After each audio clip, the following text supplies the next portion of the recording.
I didn't plan on crossing any lines. Not on that rainy Tuesday night. Not with him. We were just two colleagues, stranded by a flight delay. Stuck in a downtown hotel with a bar that closed too early and a room service menu that didn't care how lonely you felt at 11:42 p.m. But when he knocked on my door, holding a half bottle of Pinot and two heavy hotel glasses, I didn't hesitate. Not even for a breath. I figured we could still have that debrief, he said with a half smile, water beating on his jacket from the storm outside. Unless you've got better company? I shook my head. That was the problem. I didn't. We'd worked together for 6 years. Traveled for pitches, shared Ubers, killed time in airports with small talk that somehow got deeper every year. But we never crossed that line. I had a ring. He had reasons. We kept it clean. Until we didn't. The room was dim. One lamp on the desk, golden light pooling over the beige carpet like something out of a dream. He poured the wine without asking, handed me a glass, and sat across from me on the edge of the bed. Too close but not close enough to call it a mistake. We clinked glasses. I don't even remember the toast. What I remember is how quiet it got afterward. How the storm outside made everything feel further away. Like home rules and promises were in another world entirely. He looked at me, slow and deliberate, and said the words I still can't forget. We're not at home. Just that. Nothing more. But the way he said it made my stomach twist. Something about the way he looked at me like he wasn't asking permission. Like he already knew what I wanted. And worse, what he wanted too. I should have stopped it then. But instead, I said the one thing that made everything unravel. I know. And suddenly, the air between us wasn't just charged. It was electric. Like the moment before lightning touches the ground. He didn't move right away. Neither did I. It's strange how a hotel room can feel like a world apart. Like time slows in the folds of white linen and soft carpet, where even guilt doesn't echo quite as loud.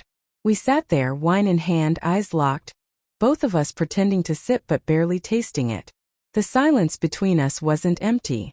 It was thick. The kind that feels like it's pressing against your skin. He leaned back just slightly, resting on his palms, letting the quiet stretch long enough to make my breath shallow. I've always wondered, he said, voice low, almost like he was talking to himself, what it would be like. You and me. Without everything else. The words hit something in me I didn't know was still alive. As I had wondered too. In passing glances. In those long late-night flights when the cabin lights dimmed and he'd fall asleep with his shoulder brushing mine. In the elevator rides that ended too soon. But wondering was safe. This wasn't. I set my glass down on the nightstand. My hand trembled just enough to make the base clink against the wood. He noticed. Of course he did. You okay? He asked. I nodded. Lied. Swallowed. Yeah. Just wine hit fast. He smiled slow and soft. That's not what it is. And just like that, the ground shifted beneath me. He wasn't guessing. He knew. Knew how my pulse had quickened. Knew how my legs had crossed not out of comfort but control. Knew that if he reached for me right then I wouldn't pull away. I wanted to blame the rain.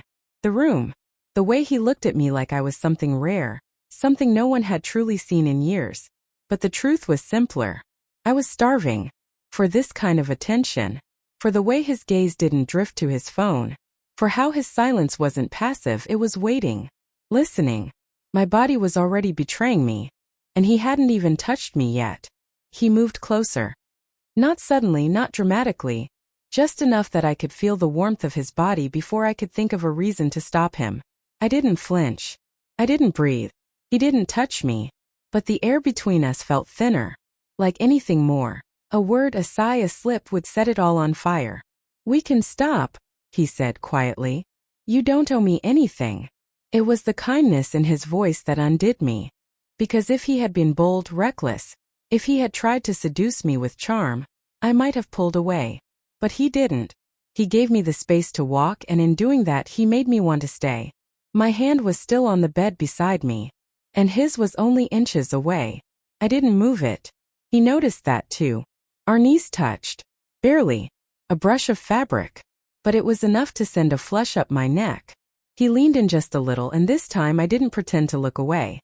His eyes were a shade I couldn't name in the dim light, something between storm and dusk, And when he looked at me, it wasn't with hunger. It was with restraint. Like he'd been holding back for far too long. "I've thought about this," he said. "But not like this. Not just a hotel room. Not just one night." His honesty shook something in me.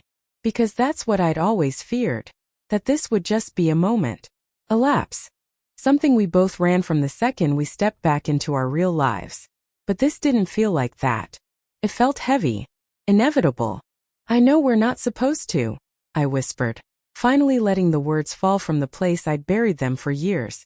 "But we're here," he replied. "And I don't want to lie about what this is."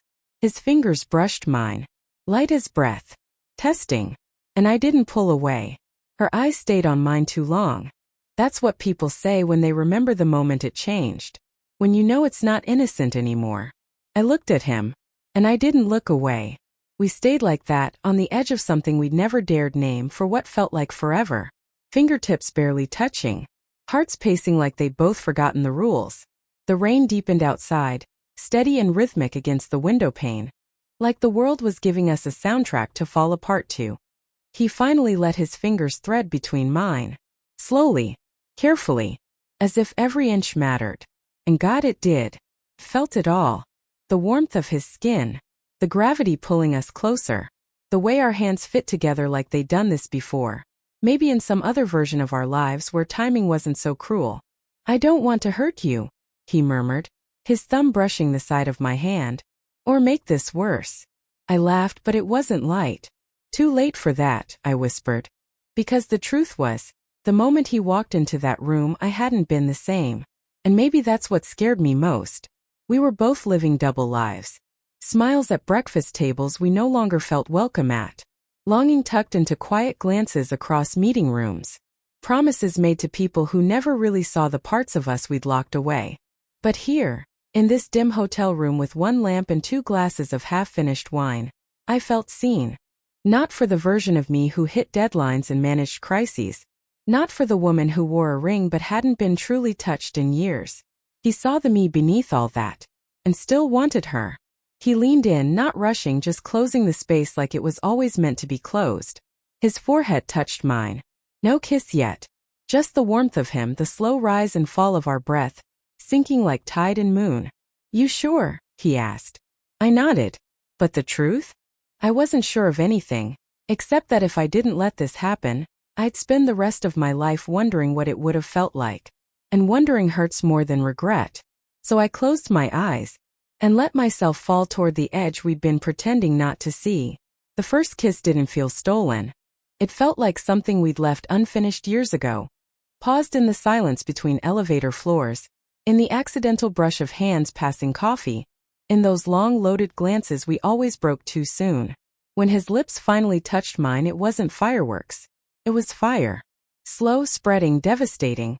Like warmth crawling beneath skin that had forgotten what it meant to burn. His hand came up to my face, fingers brushing my jaw, tracing the edge like he was memorizing it. Like he didn't trust it was real. I kissed him back softly at first. Testing.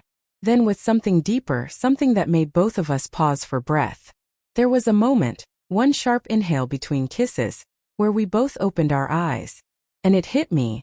This wasn't about lust. It was about recognition. Of need. Of loneliness.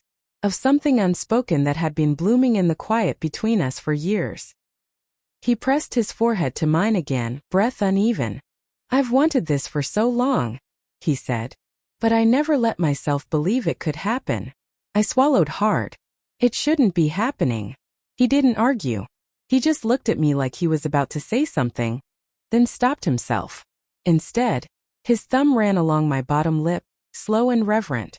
"We're going to break something," I said, barely above a whisper. He nodded. "Yeah." The honesty was a knife and a comfort all at once. Because nothing about this was neat. Nothing about it was safe.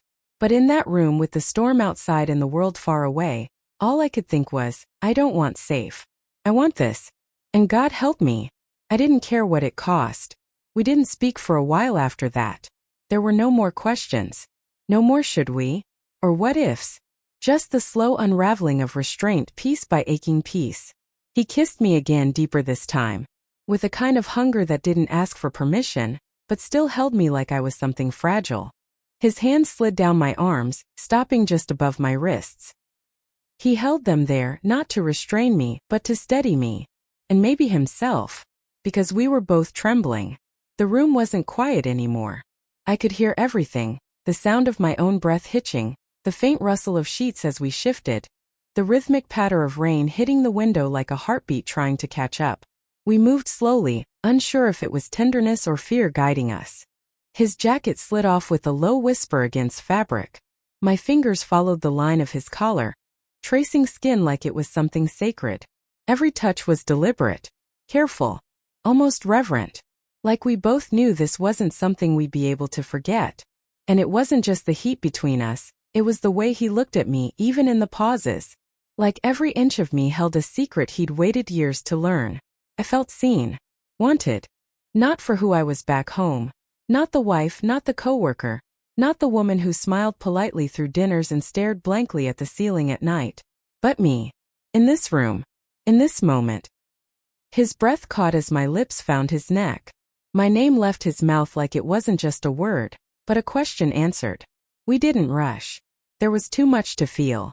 Too much to lose. Every time our bodies met, it was with the weight of everything we hadn't said for years. And for the first time in a very long time, I felt alive.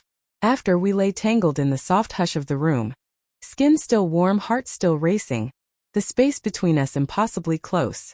Neither of us said anything for a while. Not because there wasn't anything to say, but because words suddenly felt too small. His arm was draped over my waist. I could feel his thumb moving slowly across my hip, like even now he wasn't ready to let me go. And I didn't want him to. I'm sorry, I whispered, not even sure what I was apologizing for. He turned slightly, resting his chin near my shoulder. Don't, he said. Not yet. Let's just stay here a little longer. I closed my eyes. The rain was still falling, but it sounded different now, softer somehow. Like the storm had quieted with us. I don't know how we go back from this, I said. His silence was an answer in itself. Because we both knew we wouldn't. Something had shifted. Irrevocably. I thought of the life waiting for me just a flight away. Of the man who kissed me goodbye at the airport without really seeing me. Of the ring I'd slipped off before the shower and hadn't yet put back on. And still, I didn't feel like the villain. I felt like someone who had been starving for years and tonight, just once, had let herself eat. This doesn't change who we are, he said softly. I turned to face him, brushing his hair back from his forehead. No. But it changes what we let ourselves become. He kissed me again. This time slower. Sadder. Like he already knew we wouldn't get to keep this. But we had it now. And that was something. Something we would carry long after the storm ended, long after the room was empty, long after we both slipped back into the lives that never asked what we needed. Only what we promised. Morning came too quietly. The room was still dim, the curtains drawn tight. As if they too didn't want to let the outside world back in. I woke before him. His arm was still around me, loose now, the weight of sleep softening his features in a way that almost broke me. For a moment I let myself pretend this was our life. That there wasn't a clock ticking down. That no one was waiting for either of us to come home with stories of meetings and dinners and polite hotel smiles. That this, the warmth, the silence, the breath shared between strangers who never really were, was real. But it wasn't. It couldn't be. I slipped from the bed, careful not to wake him, and stood at the window. The rain had stopped. But the city was still wet. Everything outside glistening like it had just been washed clean. Would we? He stirred behind me. You're leaving. I turned. He was sitting up now, eyes tired, voice rough with sleep and regret. I have to, I said, my voice barely holding. You know that. He nodded. But he didn't reach for me. Didn't ask me to stay. Maybe because he knew if he did I just might. We didn't kiss again. There was no dramatic ending, no tearful goodbye. Just the weight of everything we couldn't say pressing against the silence. I dressed slowly, feeling his eyes on me the whole time. As I reached the door I paused. He didn't move. Didn't follow. I didn't expect him to. We're not at home, I whispered. His lips parted like he wanted to say something, anything, but all he did was nod. And just like that, I left. Back to my life. My ring. My carefully rehearsed version of the truth. But every time it rains, I remember that night. Not as a mistake, but as the only time I truly felt like me.